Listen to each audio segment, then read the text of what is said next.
Salut, aujourd'hui on fait la fiche du Boraras brigitae, ou de son nom commun, Rasbora ornée. C'est un poisson qui peut mesurer de 1,5 à 2 cm SL, c'est-à-dire sans la queue, et 3 cm si on prend en compte la queue. Pour vous donner un ordre d'idée, les miens mesurent tous environ 1,5 cm SL. Alors attention, il est possible de le confondre avec d'autres espèces du même genre, qui sont d'ailleurs parfois vendues comme étant des brigitae alors que c'est pas le cas.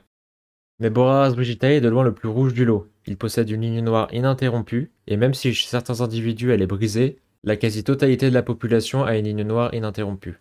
Il possède une partie rouge sur la nageoire anale et surtout il a deux marques rouges très distinctives sur la caudale que les autres espèces n'ont pas. Le doute peut subsister avec Boraras mera, mais ils sont plus ternes et ont généralement une ligne interrompue. Et la partie centrale de la ligne est entourée d'une coloration orange chair. Pour Borara surophthalmoides, c'est encore plus simple, ils ont une ligne jaune-orangée sur la ligne noire, et sur le point à la base de la queue. Pour l'aquarium, ce que je vous recommande, c'est un minimum de 60 litres standard, c'est-à-dire un 60 x 30 x 30. Mais pour les personnes plus expérimentées et en bac spécifique bien planté, vous pouvez tenter la maintenance dans un bac de 50 cm de long. En termes de paramètres, il est étonnamment résistant pour un poisson de cette taille. Pour la température, on restera entre 24 et 26 degrés de préférence, mais il peut vivre dans des eaux de 20 à 28 degrés sans souci. Chez moi, par exemple, ils ont très bien supporté la canicule à plus de 30 degrés. Pour le pH, on sera entre 3,7 et 7,5 et pour la conductivité, on sera entre 0 et 400. Mais que ce soit pour la conductivité ou le pH, les individus sauvages préfèrent largement la fourchette basse. Les individus d'élevage sont plus tolérants, évitez quand même un pH inférieur à 4,5 voire 5 car ils auront un peu plus de mal à le supporter. Le bac devra être bien planté et de préférence avec des plantes touffues. Vous pouvez aussi mettre des racines et des feuilles mortes qui aideront à avoir des tanins. Pour rappel, les tanins sont des molécules qui donnent une coloration jaune ou rouge à l'eau. Ils ont plusieurs avantages, car ils peuvent servir à rassurer les poissons, aider contre les maladies ou même éviter que les zones pourrissent. Et d'ailleurs, je vous le recommande d'autant plus si vous avez des individus sauvages, parce que dans la nature, on ne retrouve les Boraras brigitae que dans ce genre de type d'eau, c'est-à-dire des eaux brunes ou noires. Pour le sol, pas spécialement de contre-indication, évitez tout simplement ce qui est calcaire. Beaucoup les élèvent sur tourbe ou sol technique, qui permettent d'avoir une eau assez acide pour eux. En termes d'alimentation, il semblerait, selon certaines sources, qu'ils soient omnivores, mais considérez-les comme des carnivores stricts.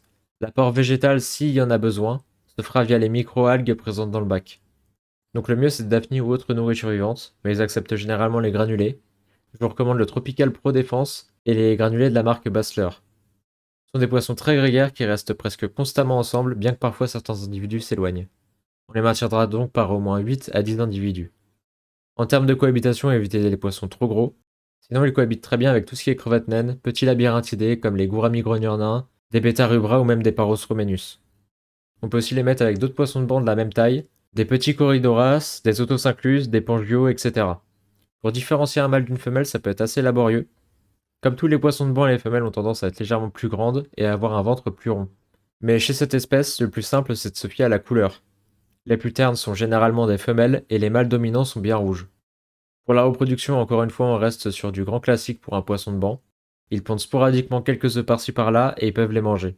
Par contre, ils semblent pas chasser activement les alevins, ce qui est un bon point. Donc ce qui va être compliqué, c'est de récupérer les œufs. Alors pour les récupérer, ce que je vous conseille, c'est d'utiliser ce genre de système. C'est-à-dire un récipient, une grille et de la mousse de java par-dessus. Évidemment, pour que ça fonctionne bien, il faut éviter de mettre d'autres plantes dans le bac. Le mieux, c'est de faire un bac dédié à la reproduction et d'y placer quelques couples. Pour mettre toutes les chances de votre côté, veillez à avoir un pH inférieur à 6,5 et une conductivité la plus basse possible.